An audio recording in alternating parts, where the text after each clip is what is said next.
Welcome back to Comics, the podcast where me and my mom look at our comic book collection 2 issues at a time. This is X-Men 112 from 1978, Magneto Triumphant. And this is actually not from this is a new addition to our collection, I should say.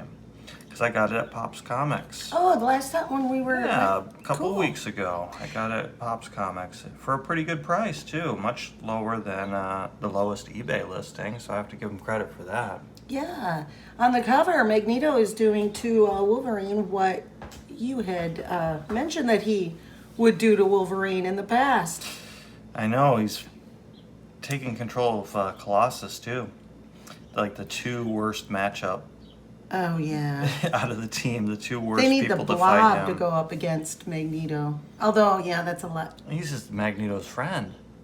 Yeah. He was in the Brotherhood, I think. Yeah. So, yeah, this is the all-new X-Men. So this is not too long after, instead of being Angel, Iceman, Cyclops, the Beast, and Marvel Girl. This is Banshee, Colossus, Storm, Wolverine, Marvel Girl, Beast. Nightcrawler. I should have mentioned Nightcrawler. He's one of my favorites. Yeah, my favorites are Beast, Nightcrawler, and probably Storm out of this group. Yeah, I like those ones too. So this is a great issue for Magneto, who was recently turned into a baby.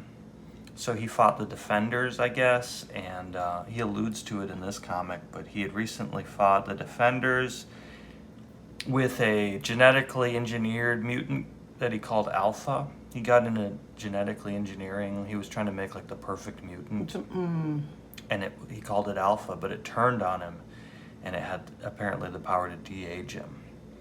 And so that's hilarious. Now he's back for revenge. You made me poop my pants. More than usual. So this is John Byrne drawing it and Chris Claremont writing it, which is considered, like a classic one of the best pair of people to work on this comic ever. So Magneto Triumphant. This is the second time that this group of X-Men, this specific team, has fought Magneto. It says, the gentleman's name is Magneto, a man the new X-Men have fought once before in their brief careers. He beat them hands down. Ooh. And that was in X-Men 104. So, a lot of the action in the beginning of this comic takes place in this wooden wagon. Okay, that's random. I remember Wolverine was my favorite character when I was a little kid. It was your very first Halloween. No, he still is one of my favorite characters. One of your first Halloween costumes. Not the first, yeah. Donatello was the first. Wasn't I Superman once too, or Spider-Man? You were Spider-Man. Spider-Man because I had that plastic mask. Anyway, but he's so foolish in this comic. That was the point I was getting at. Is he's like trying to fight Magneto in this flying cart. And Cyclops has to really patiently explain why that's a terrible idea. And it's funny because when I was a little kid, I hated Cyclops because he's like the authority figure and he kind of comes off as a brown noser a little bit for Professor X. And bossy. Yeah, he's bossy and he's a rule follower and he's just too by the book, Yeah. But now when you're older, you're like, Wolverine would be really hard to work with in a team. He's really not a team player. That's kind of his whole shtick. It's not something to be proud of. It's actually quite dangerous. Yeah. And he's ripping out the Beast's haircut. I love the expression of Everybody had upward turned triangles. Whether it's the shoulders of Nightcrawler, the hair of Beast, the mask of Wolverine, or Wolverine's boots. Even Magneto's got a little bit of upturned horns, but he's had that for a long time. I love his expression in that panel. He looks insane.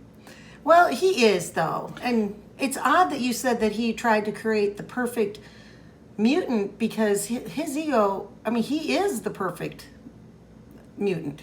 Yeah, or or maybe Apocalypse, I guess. That's kind of Apocalypse's shtick later on. Apocalypse didn't exist at this point in 1978. I think he was invented in the late 80s in X Factor.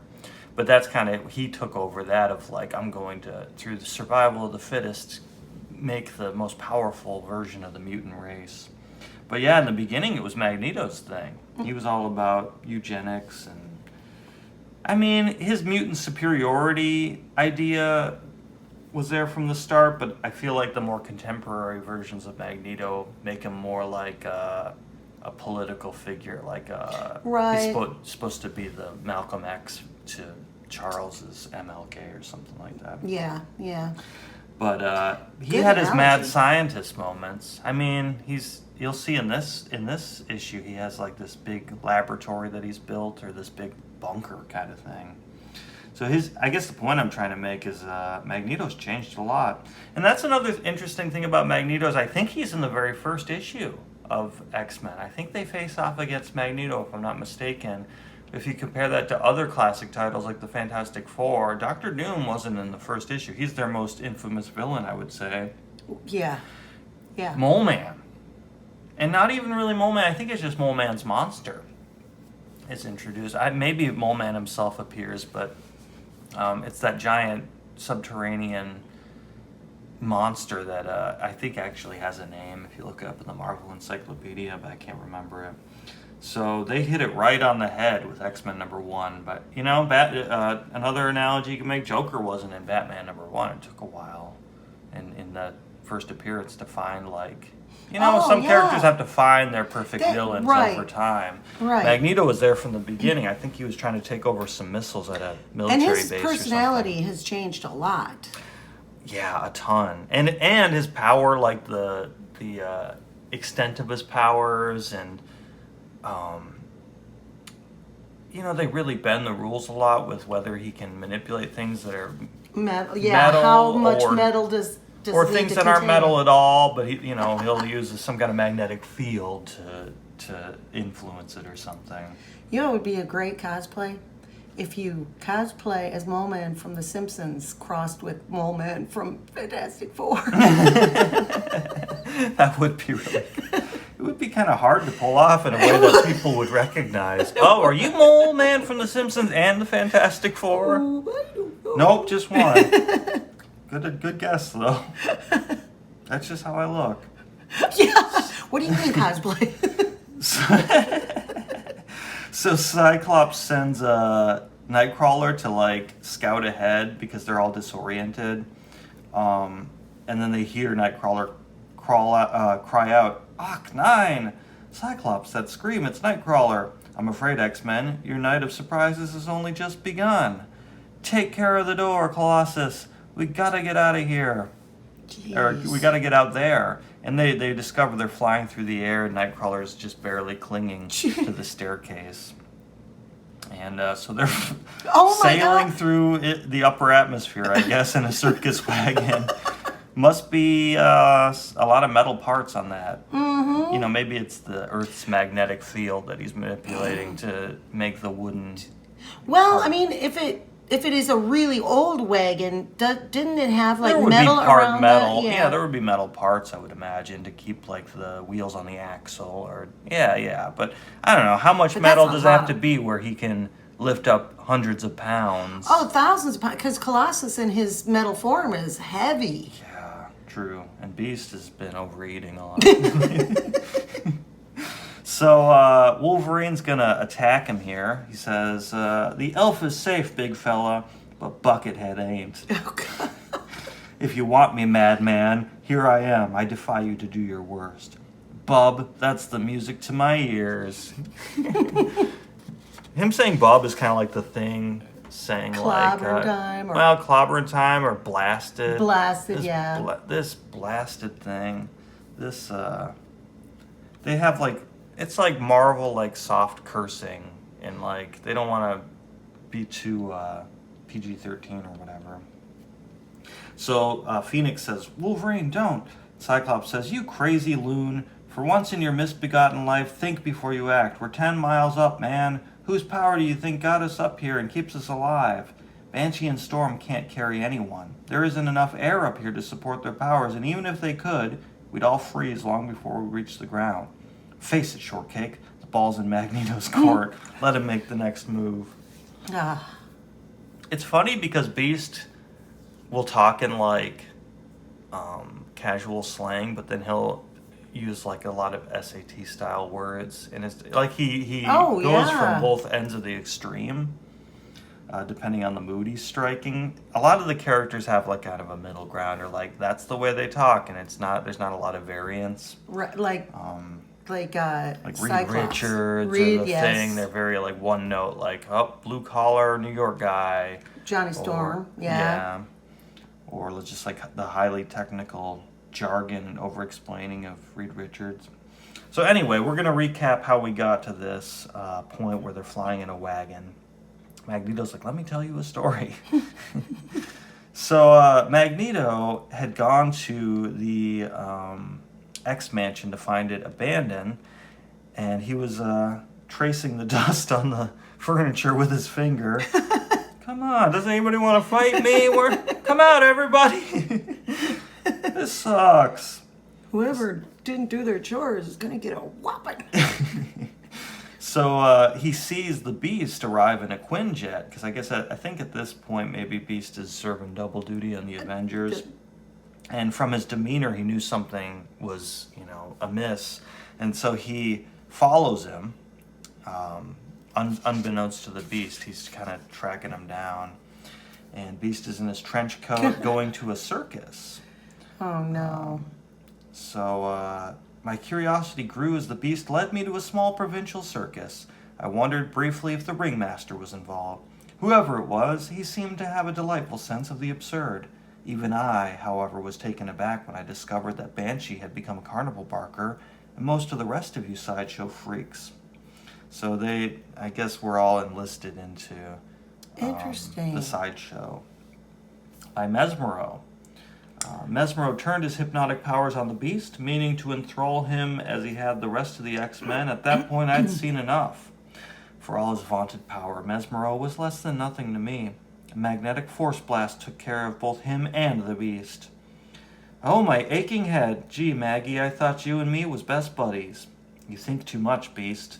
Had the rest of you not freed yourself from Mesmero's conditioning, though I'd have done it for you.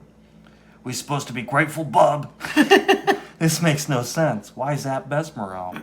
And you and he used to be allies. And I really don't have much of a memory of Mesmero before this comic. No. His character design looks familiar, the color scheme and everything. Looks kind of like Magneto in a way. I mean, he's got similar, kinda. like collar thing with the circular bumps on it. Kind of thing, yeah. My dear Cyclops, I don't even know the man. The Magneto this fool served, the one who claimed to be the father of Lorna Dane, was a robot. That was revealed in X-Men 58. Oh, apparently. yeah. I don't think I've read 58, so I'm looking forward to that because I've been going through all the old X-Men. I think I'm only up to like 26 or 27. I've been trying to read some of these in reprint, the black and white versions. I'm about 180 something into Fantastic Four. Wow.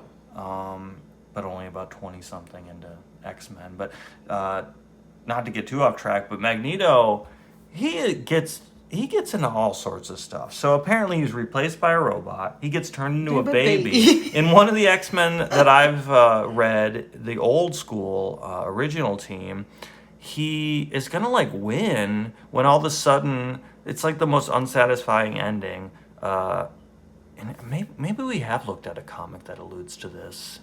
I just can't remember on the podcast. But an alien comes and just like whisks him away. He's like, I'm going to put you in a zoo. An intergalactic zoo. Like a all-powerful alien just appears, takes him, and disappears. And that's how he gets defeated. So he goes through a lot. And he's a Holocaust survivor, they established later on. Right. He gets turned into a baby. He gets put into an intergalactic zoo. He's replaced by an android. That's a lot to go through. We did do a comic where he went off to a deserted island in some spaceship that didn't have a top or something. Remember that? It was really odd. I think I do remember that one. It's weird reading all of his appearances in out of order like that. It's hard to keep it all straight. So anyway, we're checking in from the outside perspective on this flying wagon. The Air Force is intrigued. Yeah, I think it's the Chilean Air Force. Let's see what country they say it is. Barely a half hour has passed since they left Sullivan County, yet the flying wagon has gone over 4,000 miles from West Texas to the uncharted wilds of the Andes Mountains. Its flight has not gone unnoticed. Oh, and one thing I think that's funny is that he goes to the circus. He's like, I wondered if the ringmaster was involved. I like the idea that Magneto is aware of Ringmaster. From DC? Like, Or no, that's from- he's yeah, Marvel, that's because Marvel. we've seen him control, I think, Dragon Man and a Yep. Hulk. He's the guy that, like, I think he ran the Circus of Of Crime Crime. in Ghost Rider, too, right? Yep. Well, Or they broke maybe- away from him. Right. But he just seems kind of low level. Magneto's Right. like a world-threatening villain Right, on the right. level of Doctor Doom, whereas Ringmaster, I don't think he's ever going to take over the world. But Magneto's like, yeah, I know Ringmaster. I see him at the gatherings. He's actually really nice for a not very powerful guy. So anyway, we have these pilots checking in, like, we're following this UFO. We have no idea how this wagon's going through the air. When all of a sudden they see Mesmero ejected from it. What? I agree, Major. The problem is I see it too. Un Sareta, some kind of wagon painted like it's part of a circus, and flying at 70,000 feet. It's heading due south, climbing and pulling away from us as if we're standing still. Want to try to shoot it down? Yeah, that's... How? We don't carry a missile fast enough to catch it. Dios mio! Jorge, look! Something's being thrown up the back. It's a man dropping towards the Amazon jungle, as gently as a feather. Notify Jaguar Control. Tell them we lost the UFO, but one of its crew has bailed out. We'll follow him down. Control can send helicopters to pick him up, and then, my friend, we will fly home and get very, very drunk. So they're like, you're going to kill Mesmero? He's like, no, his landing will be painful, but that's no more than he deserves. So he's like, they said it's gentle as a It's feather. a but feather, he's like, right. at the last minute, I'm going to make him bash through a bunch of branches. And they rise up and bash through him again. You are my oldest foes, X-Men. My bitterest defeats have been at your hands. If anyone has earned the right to destroy you, it is I. There's silence now, grim and uncomfortable, as the wagon moves farther and farther south, lands end at Cape Hope, giving way to the storm-swept waters of the Drake Passage. What? Yeah, you think that's crazy. And then they're over land again, the bleak, desolate expanse of snow and ice that is the seventh of Earth's continents, Antarctica. The X-Men have no idea where they are going or where they are or where they're going, as the wagon skims mile after mile of trackless waste. Finally, the wagon begins a steep descent towards one of the many volcanoes that line the continental rim. Most are extinct, this one is not. Before anyone can react, they're inside the crater, dropping swiftly towards the lava pool. There's time for one thought. Is this how Magneto plans to finish us off? Then, with a soundless splash, the wagon hits the lava and drops beneath the surface. All aboard save Magneto himself are more than a little surprised to find themselves still alive as the wagon heads unerringly for a ceramic steel dome set in the floor of a secondary fissure. So he has them in some sort of magnetic dome that Storm can't penetrate to change the weather. Because, if they're going down towards lava, you'd think that she would use the water and the ice and stuff. Yeah. I think maybe it's just happening so fast that she's not really aware they're plunging the lava till to the last second, or You'd think it'd be I don't hot, know. though. But yeah, you would think, but he's got the little bubble. The dome opens, the molten lava kept at bay by a bubble of magnetic force similar to the one that's been protecting the wagon. After coming halfway around the world, the X-Men's journey is almost over. Magneto ends it with a bang. God, it's the wagon. I love that panel. That could have been a good splash page, though. They kind of missed the opportunity. Yeah, definitely. Also, I like this cross-section kind of. I guess it's not a cross-section, but it's like through the mountain or through the volcano. They kind of missed an opportunity, too, not only for the splash page, but I always like the old cross-section diagrams they would do in the old comics. Yes. I think one of the early Fantastic Four shows the upper stories of the Baxter Building, and they're like, this room is their rec room, and this is where they go for media, and this is the negative zone viewing center. And it was Ben's bathroom. Yeah. And yeah, how do you build a toilet for a guy that's made out of rocks and he weighs 3 tons or whatever? And what does he go? Pebbles. Isn't it weird that he eats regular food? Yeah. You think his body would require other things? Yeah. I mean, because your skin cells and stuff have to regenerate, but his skin now is rocks. Right, unless it regenerate underneath. He can eat chicken and it turns into rocks. Yeah. He's eating a chicken sandwich. His scab is healing with more shale on top of it. Yeah. I don't know. Maybe they addressed that and I just haven't gotten to it. He doesn't eat a lot.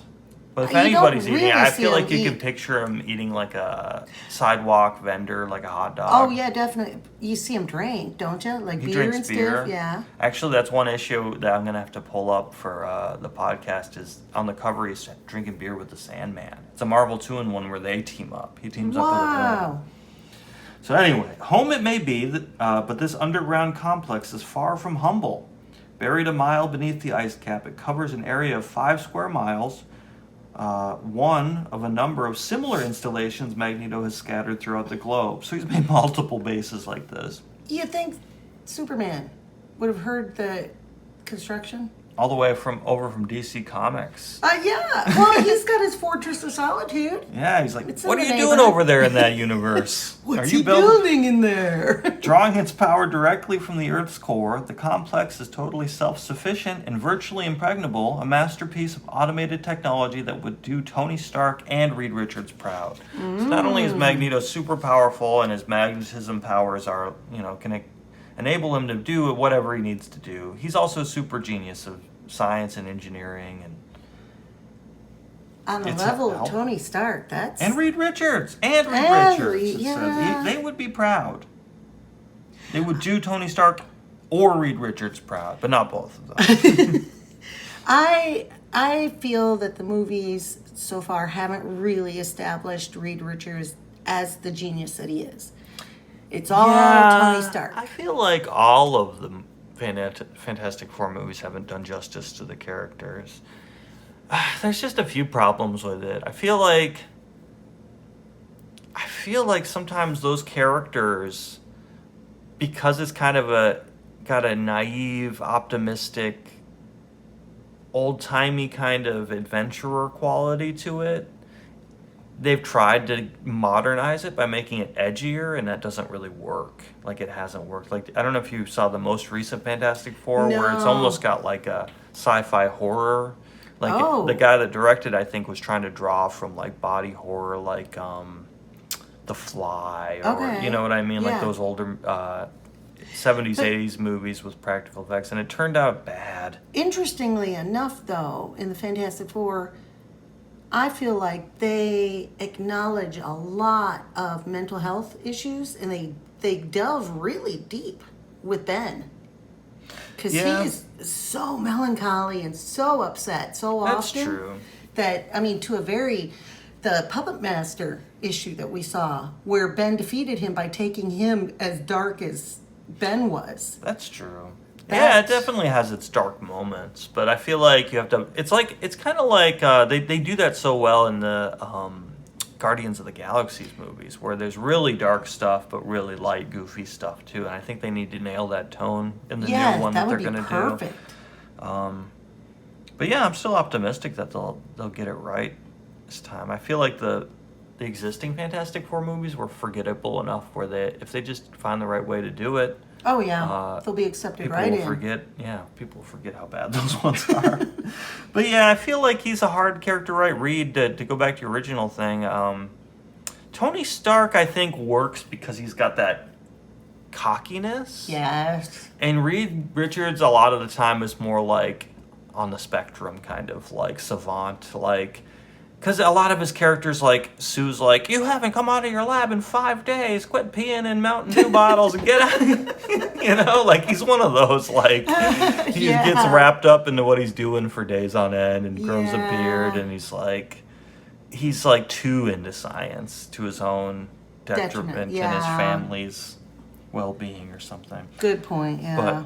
But and that's a hard character to write because, like, at the end of the day, he's the leader too, and everybody has to listen to him, and he's like a brilliant tactician, and he's often proven right when other people go against his. And it's like, how do you make that relatable to like regular people? Yeah, that's a good point. The Thing's pretty relatable because everybody's unhappy with their appearance or like feels like an outsider.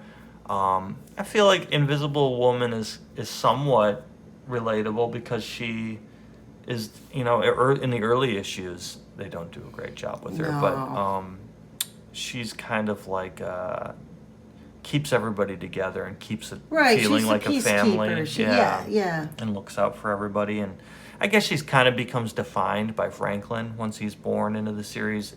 Her fear of something happening to Franklin, or I gotta go find Franklin, or it kind of overtakes her character in the era that I'm reading anyway. Back to this confrontation, this faceplant that Wolverine. Whoa! It's funny that Wolverine's thought of as such a cool badass character, but he's kind of defined by like taking a lot of beatings and he's the Bruce Willis of the group. It's an interesting thing when they can pull off a character getting beaten up, but people think it's cool. Yeah. And not like humiliating. You have to do it the right way, I guess. I guess that's he just doesn't give up, but that's not a good look. He's just everybody else is like I guess Klaus's belly flop. It doesn't look that flattering, but everybody else is ready to attack, and he's like, "Whop." They just don't show that he tripped over his own foot. Yeah, probably tripped over those big horns coming out of his boots. He got caught on something. So they all try to fight Magneto here. As you can see, Cyclops is blasting him. He gets punched. You think one punch from Colossus would take you out, but an impressive punch, Colossus, but my shields have withstood stronger. And have you soon forgotten that against me, your armored form makes you the weakest X-Man? And Magneto is taken by surprise by Beast, but he gives him a multi-kilovolt static charge. He's standing on a shag carpet and rubbing his feet into it. Ooh. I love that picture of Ben. They got Dr. Doom. Eat a Clark bar. Witless fool, eat this Clark. That's the only thing that the staples came undone on this, just on the ad, which is almost an improvement. Oh, yeah. But that's probably why I got such a good price on it. But that kind of stuff does not bother me. No. I'm glad that we could get this issue. Because I think it was like $30 on eBay. We should see if we can get those candy bars. A lot less. Each one of these? Yeah, give them a try. Do they make Zagnut bars still? And Slowpokes? I think you can get... I've never seen a black cow. A black cow? Ooh. Looks like something out of House of Mystery. What's that one in between Zagnut and black cow? Crispy? Oh, Crunch? Nope, in between. Oh, so that's the Slowpoke. Oh, yeah, you can get a Slowpoke, I think. I've never heard of one until just now. Can you get peanut butter logs? Isn't that just a Baby Ruth, I guess? They're like... Is that what it's called? Peanut butter log. They're like, ooh, a peanut butter log's not selling very well. Maybe we need to hire a marketing name it after this sweaty baseball player. It's actually selling better now. Believe it or not, peanut butter log was such a bad name. Naming it after this this chubby batter. It's funny that the picture or the footage of Babe Ruth, he looks chubby, and he is compared to, well, maybe not. He's chubby, but he's a stout just guy. not as toned as baseball players are today. He's not on steroids. And they make him, the footage, how it's taken. He's probably it looks drinking like beer during the game. Skipping from base to base. Oh, like he's light on his feet. Like he's It was all gas weight. It was and a big gas ball. To this very day, we talk about him. I talk about his candy bar. We're gonna name you the peanut butter log after you, babe. What the hell? You couldn't make me the Who slowpoke. told you? I like sag nuts. So anyway, he static charges the beast and then hurls him against the wall, and Storm has to check on him there. It's all right, Storm. Only hurts when I laugh. And this is actually the biggest confrontation. Well, this or the Phoenix. These pose the biggest threat to Magneto here. I daren't try to direct attack. The last time I did, Magneto hurled my lightning bolts back at me. This is Storm thinking. Anything less than my full strength won't do any good. But if I should lose control, I might kill him. Is that so wrong, though? He has sworn death and worse against me and my friends, and yet I have sworn never to kill. A blizzard rips up out of nowhere around Magneto, the bitter cold and 100-knot winds slicing through to the very marrow of his bones. A normal man would have been battered unconscious in seconds. You almost had me, my dear, yet at the last instant you held back. That was a fatal mistake, especially when you consider that extreme cold actually enhances my magnetic powers, turning me into a living superconductor. So, What? yeah, I guess the cold makes him even more powerful. If you didn't think he was powerful enough, he's even more of a threat than you originally saw. And So heat Nightcrawler, makes him more of a baby? I guess. Yeah, she should have just made him really humid. And he's like, I don't want to fight anymore. I'm all sticky. Ugh. Nightcrawler's up in the ducks. I like that drawing Oh, of his yeah. little rectangular, or his triangular eyes. He's doing it to us again, taking our best shots and then smashing us down. If I had any sense, I'd stay hidden in the shadows. After all, I'm no more than a glorified acrobat. Well, you can teleport. Magneto's decked beasts, Storm and Colossus. What chance do I have? It's Magneto. I like when they darken out his eyes. It makes him look really creepy. So who said I wanted to live forever? Oof! Nightcrawler! Villain, what are you doing to him? Merely hurling him up at the same rate I bring you down, Colossus. Any objections? He means to collide us in midair. At this speed, hitting my armored body will be like crashing into a brick wall. Kurt will be killed. This high above the floor, if I change to human form, will I survive the fall? My friend's life is at stake. I have no choice. Stunned though he is by the impact, Peter Rasputin still manages to make the best of a bad landing, cushioning Kurt Wagner's body with his own. So Colossus has to turn into his human form so he doesn't kill Nightcrawler as they collide, and then they both fall to the ground unconscious, and then Here comes Banshee. yeah, Banshee, he'll pose a threat. Well, Not. but sound waves don't have any metal. Well, that's actually a great example of what I was talking about with them really stretching what Magneto's magnetic powers can do. I've come too far to be beaten now, Banshee, by you or anyone. What's this then? Is he trying to fuse those little flakes of iron to me? Body again? To me body again? Oh, that's He's gotta right. have his little dialect. His little Irish accent. That was in X-Men 104 again, they're alluding to. Sorry, Maggie, me lad, but Banshee's too old and cagey a bird to be snared the same way twice. Maggie, me lad. Banshee, Magneto is not such a fool as to put all his faith in a single stratagem. Lord in heaven, he's warping me scream back at me. What? Walls vibrating, low-frequency sonics. Mind, entire body feel like I'm tearing apart. Yeah, he can just, like, throw it back at him. You know. Like with the lightning. Yep. What the? Magnetism can bounce sound waves back at you. Maybe it can, I don't know. Well, I didn't build a big bunker, so maybe he knows more about science than I do. If he does magnetic waves, maybe? I mean, can you do magnetic waves? He's doing them right there. So that's actually a classic cover that we have of X-Men where it's like a reddish pink, I think, or I don't know. It's a close-up of Cyclops doing this very thing, and I think Storm's huddled with Kitty Pryde on the ground. that's in front right. of him. Yeah, we'll have to do that issue sometime. So, of course, Psyche's beam isn't enough to penetrate his force field, and he sends him flying into some very John Byrne-looking machinery. He has you see a lot of that in his run on the Fantastic Four, too. It's like, what are those? Cannonballs or skulls? Or? I don't know what that thing is. It's like a laser or something. It seems like a laser would come out of the tip of it there. But the same way that Jack Kirby really had a distinctive style for drawing the tech stuff in his like Galactus and Celestials and all that, John Byrne found his own little Niche. weird, design tendencies. So, and I could be wrong, but I think this is fairly recent after the Phoenix, after Marvel Girl became the Phoenix, because let's see, Magneto says, shield myself from your optic blasts and at the same time counterattack. Game and set to me with only Marvel Girl keeping me from total victory. First off, Magneto, the name isn't Marvel Girl anymore. What, in the name of sanity? I'm being assaulted on myriad levels, physical and psychic, by power that rivals Xavier's. It's Phoenix. Good Lord.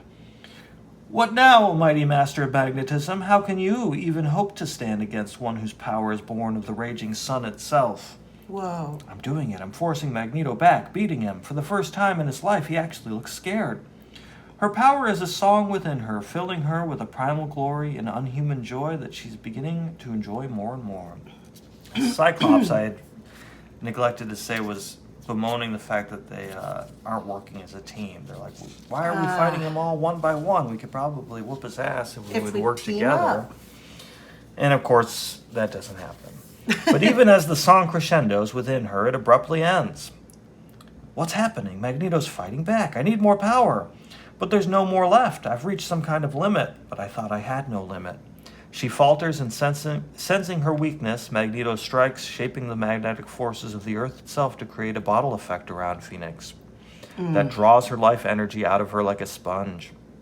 Huh? Maggie's putting the kibosh on Jeannie. Look, she looks like she's going down for the count. Game, set, and match, Phoenix. 8 of you entered my domain. 8 have gone down to defeat by my hands. Not yet, bub.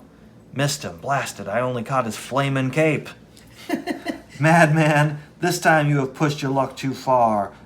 You're very quick to threaten people with those claws, Wolverine. My hand. Let's see how it feels to be on the receiving end for a change. Yeah, those little pinprick pupils. They're coming closer and I can't stop them. Lucky for you, little man, I want you and your companions alive. Pleasant dreams, Wolverine. So he retracts them for him and has Wolverine punch himself in the face. Not a good showing for Wolverine in this issue. Yeah. I've won. I faced my deadliest foes and beat them all. It's a long time before his laughter fades. He's just for like 3 minutes straight, just ha ha ha ha ha ha. And a much longer time before the X-Men awaken. Not long ago, Cyclops, you asked me why. Now I'll tell you. I am a proud man, X-Men. Your mentor, Charles Xavier, and my treacherous creation, Alpha, humbled me. That was in Defenders 16. At their hands, I was reduced to infancy. But even then, deep within my soul, I remembered what I had been, and hated what I had become. In my rage, I swore dark and bloody vengeance against Xavier and those he loves best in the world. You, X-Men. When I was first resurrected, I determined to kill you all. But I've since found a better revenge. This is Nanny. She will tend to your every need. In all respects, you'll find her to be the perfect mother. Hello, children. It's so nice to meet you. I hope we shall all be great friends. This complex will be your home and prison, X-Men. These chairs your cells. Their circuitry is locked into your central nervous system, but rather than bore you with words, I think a demonstration is in order. Try to use your powers, X-Men. Try simply to speak, and therein will you find the last of this night's surprises. One by one, they try, and one by one, they discover they can't. Their minds are as clear as ever, but somewhere along the line, their neural circuits are being scrambled. Their moves are random, uncoordinated, the words they try to speak emerging as primal sounds. One by one, their faces twist into masks of horror as they begin to realize what's been done to them. An eye for an eye, X-Men. You will not die, but you will soon wish you had. You will suffer as I suffered, to be aware of who and what you are, to each possess your powers in their fullest measure, yet to be unable to use them as a 6-month-old child. To be helpless. If there is a hell, X-Men, surely it cannot be more terrible than this. That's a great detail, close-up. So that's the end. Very menacing. We're gonna have to get the following issue to see how they get out of this one.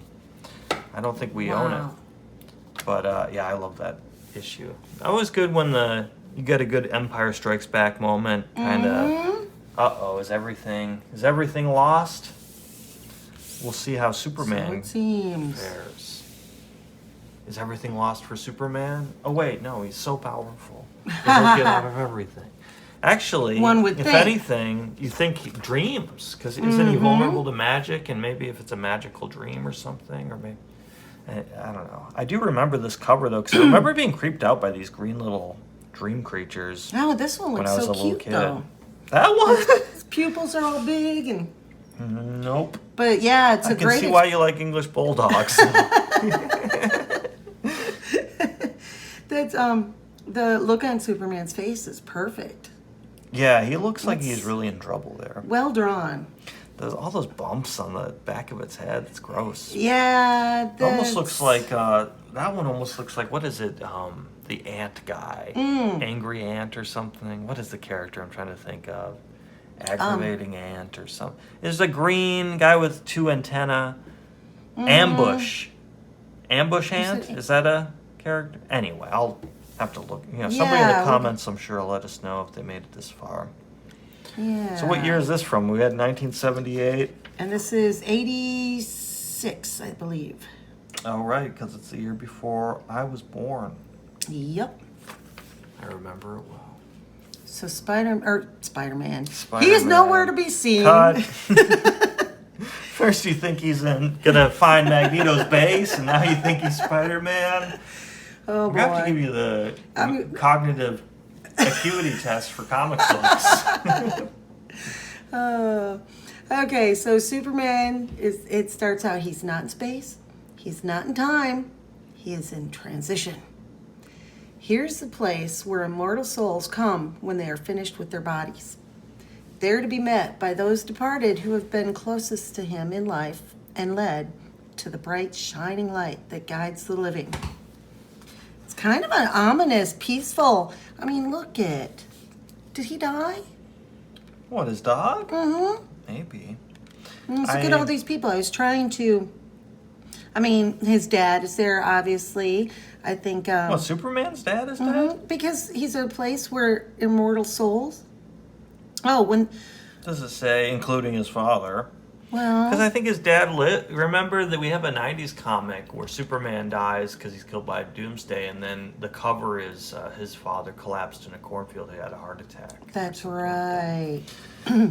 It's cool to see some science fiction. I guess they're graphic novels. These might be fun to track down.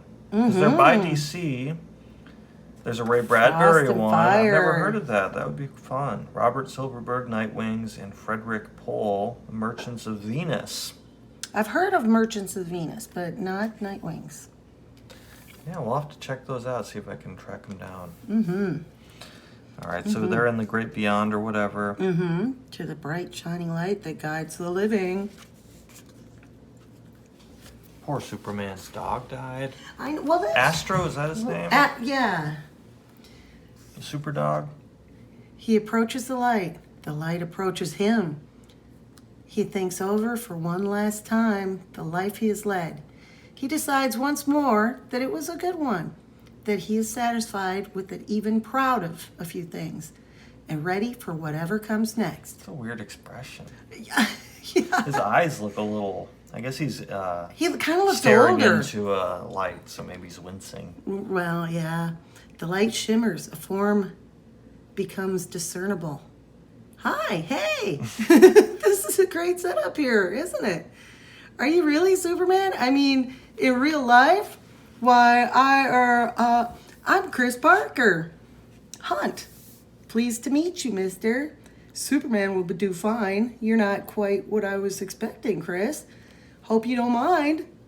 But I see you brought friends. You should just go on doing whatever it was you were doing, and He's pushing him. Get out there. Excuse me, Chris, but did you bring them? Oh, we have some like Valkyrie looking. Yeah, with some enemies. nasty weapons. Those are so cool, those maces or whatever you call them. Well, a flail's on a chain, right? Or is that the other way around? Either way, I used to really like drawing stuff like that when I was a kid. Yeah, something satisfying. I draw a similar thing without the stick. It's like a depth charge looking kind of Yes. thing under the water. yes, I found a bunch of your superhero drawings, Oh, really? and I found your X-Men radio show. Oh, really? That might be fun to listen to.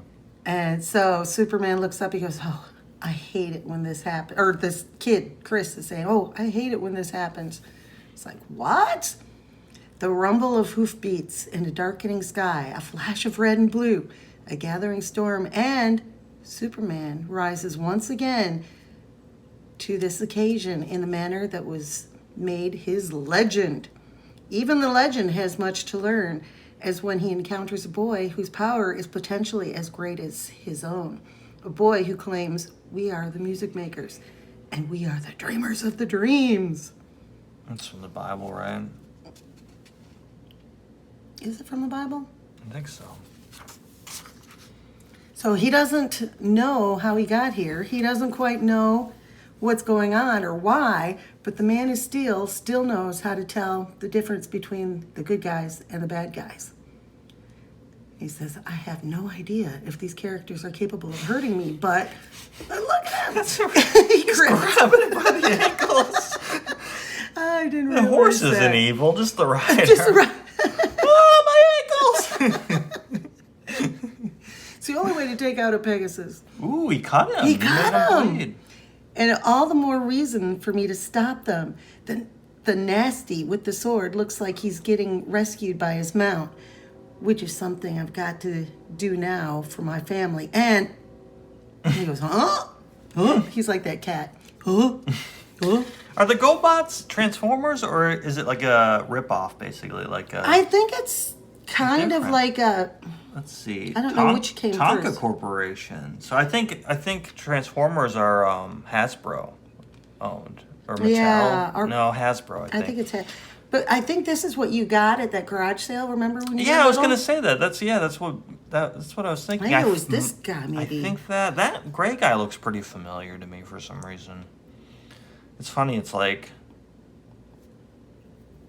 The- Z-list Transformers. Or something. Yes. You loved it, though. No, I do really like these, and I think I got some what is it, Voltron toys at the Yes. same. The ones Yes. where they're like lions and they come together into a big robot. Those were Yeah. pretty cool. It's like a cooler version of Power Rangers. And you wanted him? You got him. Blue Beetle. He's like kind of a Batman-esque. I like his costume, though. I mean, Yeah, it's not bad. if you like It's Blue not bad. Beetles.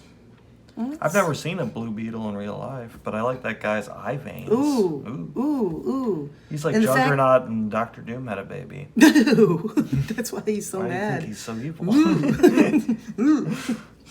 Okay, so we find him caught on this pole, javelin pole, and caught on the lance. I can't fly off of it, it seems. That my powers are functioning or not, with no rhyme or reason, no logic. These guys are coming down towards his loved ones. They've all got their chins on their... Ah! What? But even if my powers fail, my strength of will is still intact. Got it. And this endomorph seems too amused with the proceedings to bother to stop me. It's like, Endomorph? I'm an ectomorph. Oh yeah, that's an endomorph over there. Yeah, he's an ectomorph, not an endomorph. How dare you? We hate the endomorphs. Let's see. Flying doesn't work, but I can still snap this lance like a toothpick. Makes loads of sense. Now, if the key is strength of will, and I will myself to be able to fly and overtake these uglies, yes. And when he gets there, courage, young man. Yes, sir, Mr. Jor-El. What then? Who's this dead child that's in the afterlife? Or is he the dreamer? I think that he's we the saw? dreamer, yeah. Okay. Kada-boom! Wow, what was that? Good thing my dreams don't get broadcast to the public. People would worry about, hey, where am I? This isn't my apartment. It's... Slow down, Kal-El, before you say something stupid or for anyone else to hear. The Gazette. That's right. I'm in Smallville at Wayne Kling's house. These trips back home get me so wound down sometimes that I get almost as much sleep as normal people and wake up just as disoriented. And we look at the paper, and at the retired police chief Douglas Parker chairs Chamber of Commerce, and journalist Clark Kent, one-time honor student, to speak at high school. I like that they do very, very common, kind of dorky things for him. And soon, as dawn pokes rosy fingers over the horizon, best night's sleep I've had in a while, or at least the longest. But I'd better think about what to say to Wayne's class this morning. Yeah, I like that version of Superman being in Smallville because it's a nice juxtaposition between like really humble, like he's got to go judge the 4-H convention or whatever, and like galaxy-ending threats or what, like he's such a powerful character that it's fun to put him in really mundane settings. Yes. Rather than like focusing on him as like an international journalist going to a war-torn country or something, where it kind of gets a little too unrelatable. It's like, how does he have the time? I mean, he's got to judge the 4-H contest. He's got to go give a speech to honor students or whatever. So he comes out, and his friend's family is having breakfast, and he's enjoying the simple things. And he goes, my buddy Wayne Kling and his family stayed in Smallville, and he teaches social studies at our old high school, something I often wish I had done. Would have made life a lot less complicated, that's for sure. And on the way to the school, as they're walking, his friend laments that, well, you went off to the city and I stayed here, and Superman is pointing out like the places that the subdivision was built on his parents' farm land, and the places, oh, look over there, that was where we corralled my pony, old pony Rainbow. And he's thinking, got some affection for the old place, do you, Clark? Maybe I'd like it better too if I went off to the big city for a while. So we get a glimpse of him and what he really thinks about his life. And he's kind of, thinking about his choices. Yeah, thinking about his choices. And then we get to school, and of course, Clark can't fit in the desk. He's like, I could swear these desks have shrunk with age. And from the front, someone I've known since I was quite a bit younger than anyone in this class, an ace newspaperman for the Daily Planet in Metropolis, an old friend. Real old, huh, Mr. Kling? Clark Kent, excuse me. He's trying to get out. And seemed to be a little stuck for a second there. Same old Clark. The floor is yours. Middle school or a high school? Middle, I believe right? It's I think high he school. said middle school. Is it middle? Maybe I'm completely wrong. I was going to say these kids are kind of like rambunctious for... Oh, at the old high school. Yeah, my bad. And as he stands up to start his speech, a piece of paper goes by. I thought I'd say something about journalism and, the missile problem in classrooms these days. Oh, sorry, Mr. Kent. I was aiming for that Mustard head over there. She got him. Sorry, I got in the... What on earth is that boy doing? What is that boy doing sitting there?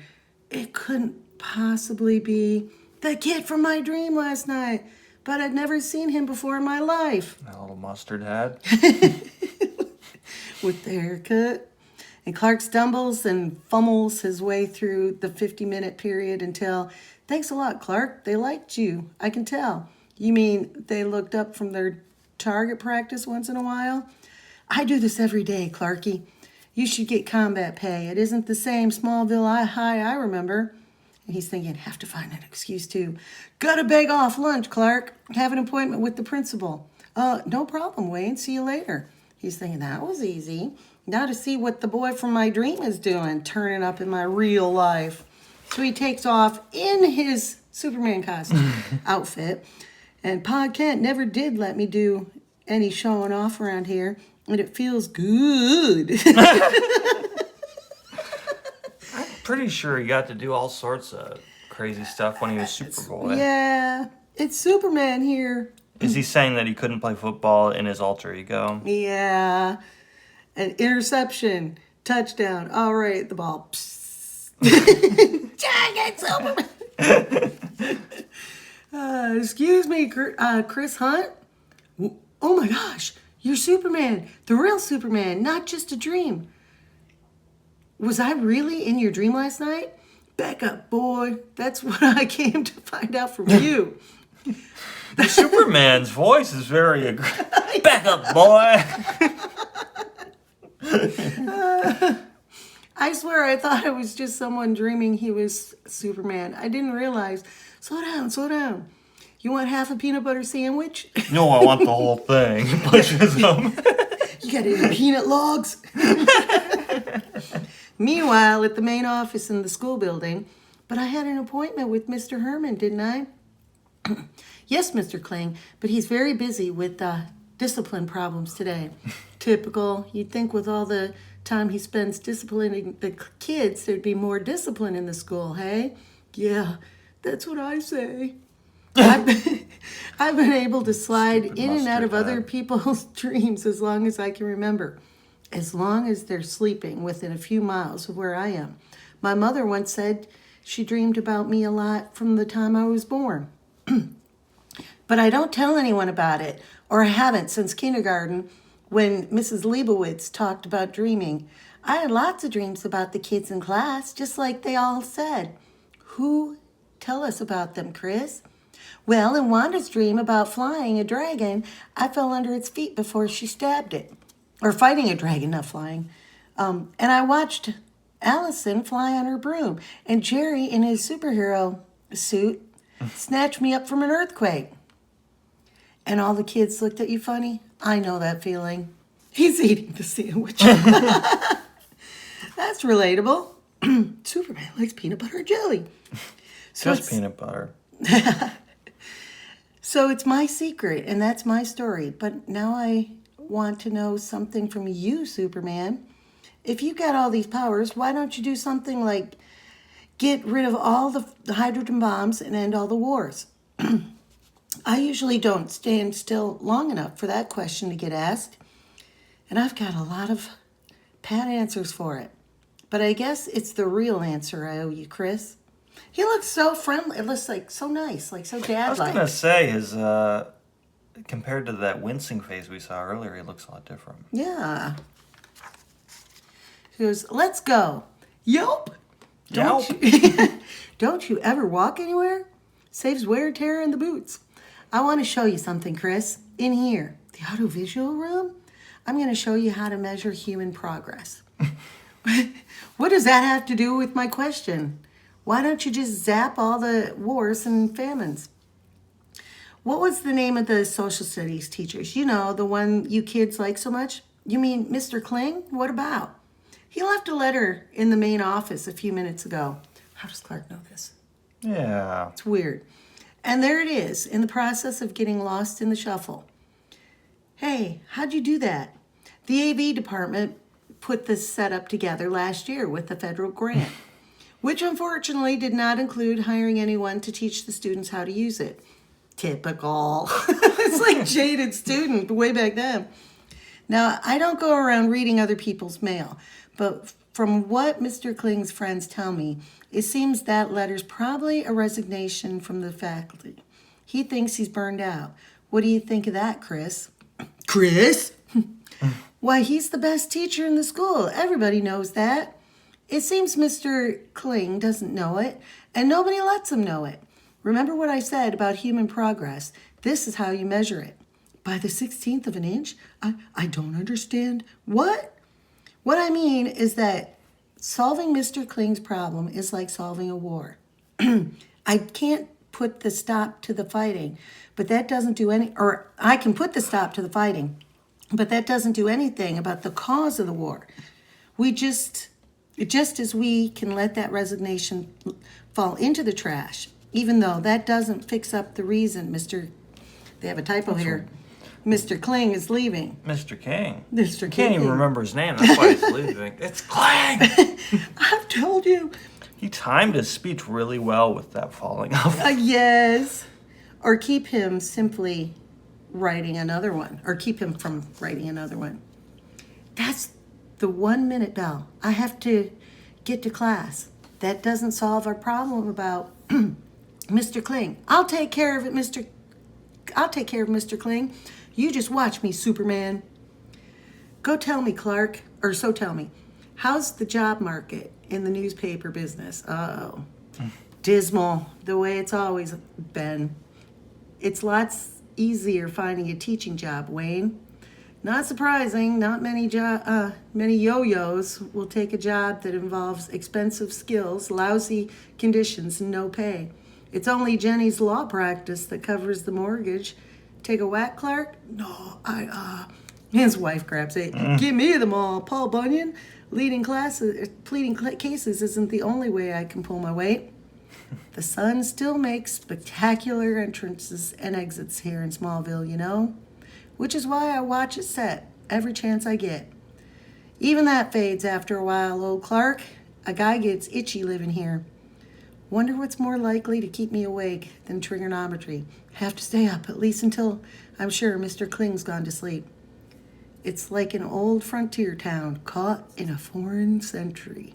Got to go where the action is before. He falls asleep. Starts dripping beer all over his pants. Lights out, Chris. It's getting late. Yeah, Mom. Soon as I finish this homework, may as well deliver her husband to Jenny personally before I check up on Chris across town. Stay up just a while more. Chris falls asleep. Hey, hero. Haven't you got a job to do? Am I dreaming yet? Don't you know? I'm a growing boy who needs sleep. It's a weird panel. Isn't it? He's so limp, and he's kind of, from that angle, looks a little evil. Yeah, that's a menacing look. And sleep is not for someone who's got a whole 16th of an inch of human progress to see to tonight. I'll do it. Just let me get my head on straight. He'll be all right, even if he does talk funny. What's this? Chris Parker Hunt. I didn't even make the connection, but this is the grandson of Police Chief Parker, one of Pa Kent's best friends. Well, if his pedigree is any indication at all, I should probably have enough confidence in Chris to get myself a good sleep tonight. So night's shroud has enveloped Smallville, but it is another lighter mist that this hour fills dozens of dreaming minds like an old frontier town. Uh-oh. Caught in a foreign century. I've got to go where the action is. What am I doing here? In someone else's dream? Hey, partner, draw. Wait, you two aren't enemies. You've got to work together against them. She comes out of the milk bar.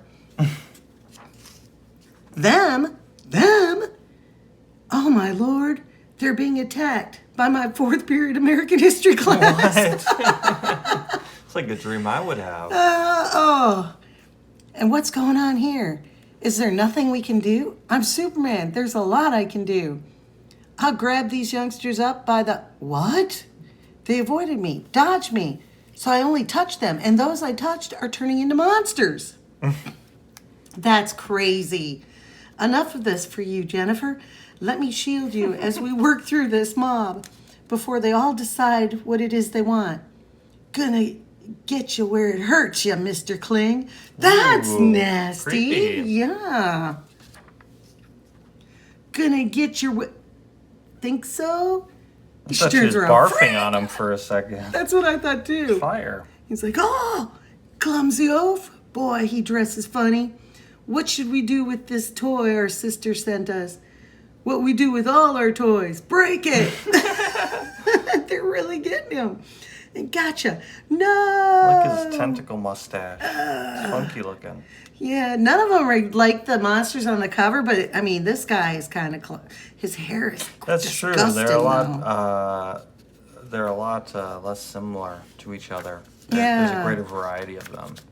Yeah, that girl is just the nastiest. Ugh. They're like more alien-like on the cover. So, Behave yourself. Huh? I'm terribly sorry, Mr. and Mrs. Kling, for any trouble I caused you. That's nice. What can I do now? Anything you want, Mr. Kling. After all, it's your dream. Only you can transform these little monsters into citizens to be proud of. I know, I'm a teacher. Oh, a teacher. I'm a teacher. Who's going to be late for school? Wayne, I had the strangest dream about us. No time for dreams, Jenny. I've got a life to live. So he goes to school, and first thing he does is work his way through the crowd of students to the principal's office. He's like, Mrs. Carling, have you already given Mr. Herman that letter I left here yesterday? Letter? Oh, yes, I must have. But then again, I don't think I did after all. Did you want to change it for some reason? I'd like it back if it isn't too much trouble. I'm certain I'll find it, Mr. Kling, sooner or later. I'll be holding my breath, Mrs. Carling. Typical. Thank heavens. I like that Superman can defeat Lex Luthor's plan to take over the world, or he can inspire a social studies teacher to continue his career. Yes. And later that morning, out in the hall, Chris. Yes, you in the hall. No! May I leave the room, Mr. Kling? As long as you leave it the way you found it. Go ahead, Chris. I call it Ventriloquism. Thank you. you. A ventriloquist dummy.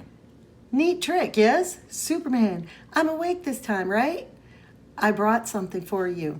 And let me tell you, it took a lot of coal to make this chunk of diamond like that. It's the ruler. With 1/16 of an inch. For me, it's terrific. I think my hearing days are over, though. Pulling all those kids into the one dream about fried my brains. Listen, son, it's not the powers that make the hero. No, I think I actually have brain damage. Don't worry, son. Why are my ears bleeding? What do I do with this diamond? I can't breathe out of my nose. But the hero that makes the power, it took me a long time to learn that. Now get back to class before somebody sees me here. We've both got work to do. The idea of him running at super speed to the high school.